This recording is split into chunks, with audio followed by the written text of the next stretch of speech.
This is the 2010 World Cup ball, the Jabulani.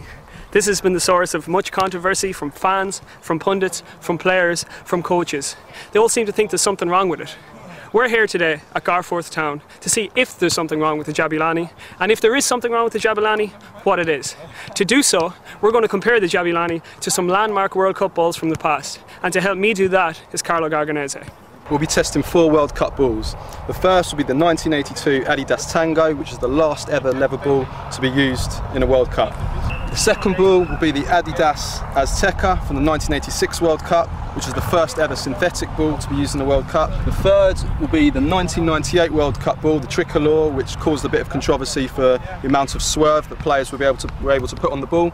And finally, the ball that's caused all the controversy, the Adidas Jabulani. Now, there's only one thing missing. Somebody to test the footballs. Clyde, can you tell us a little bit about your career and where you've played?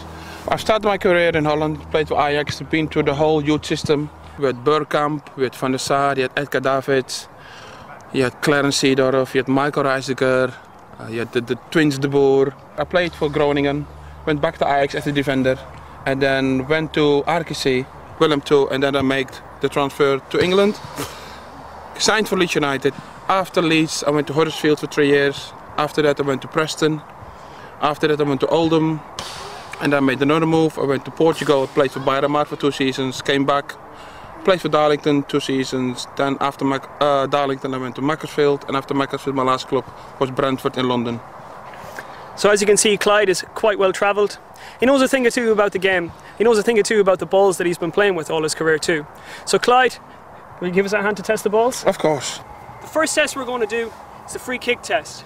We're going to strike, or should I say Clyde is going to strike, each of the World Cup balls over a wall and hopefully into a goal.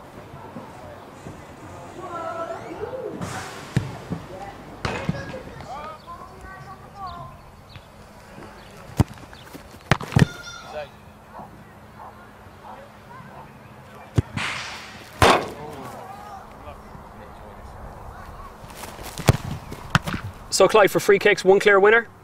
For me, the clear winner for the free kicks, for the best feeling, it's a tango. But if from the right side or the left hand side, if you try to bend the ball in as the right and the left footer, I will pick the Jabulani ball because it takes tremendous speed. Our next test is long passing. As you can see along the pitch, we've got players in different positions. We've got Clyde in a deep playmaker role.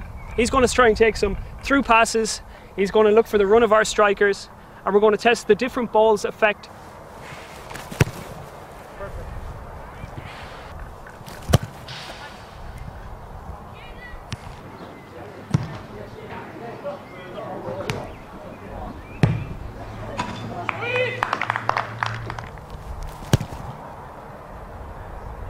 Same again, the tango, the Azteca and the Tricolor.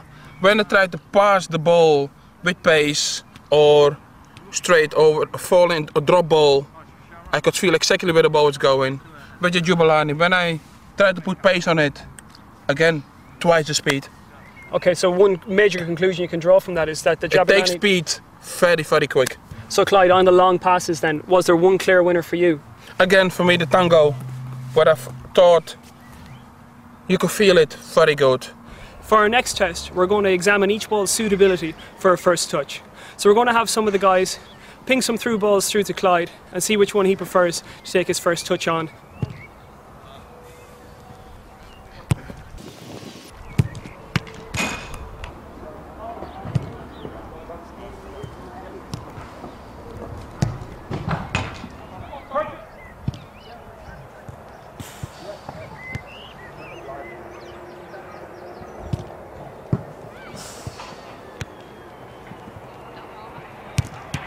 The Jabulani, well, it is round, but compared to feeling receiving the ball, it's like a dead ball. Next up is the ultimate test of concentration and skill.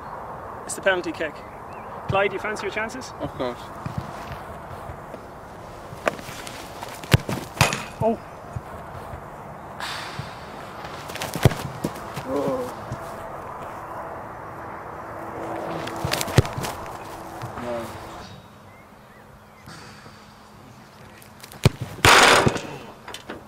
I think with the penalty kick is different because it's a dead ball situation. If you want to just bend it in with a lot of pace, I would take the Jabulani.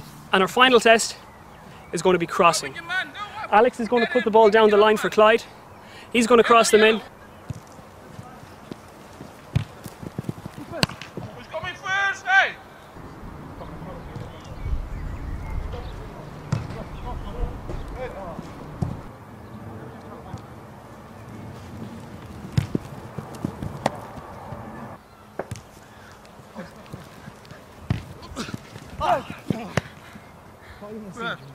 The three first Adidas, the Tango, the Azteca and the Tricolore. Better feeling with the ball. And I thought with the Jabulani, the crossing was less feeling in the ball. So was it not behaving the way you intended? It wasn't behaving the way you wanted to? I couldn't feel exactly how I could send the ball and mesh it where I want the ball to go. We've reached the end of our tests. We've reached the end of our discussions. Yes. Now it's time for the $1 million question. We need an overall winner. We need an overall loser. For me, the overall winner is the Tango. When you feel the ball, you can give the ball a message. Where do you want to put it? With the Jabulani, I can feel it. I can feel it how I normally used to, because I'm not used to it. And the Tricolore, the Azteca and the Tango, I can feel.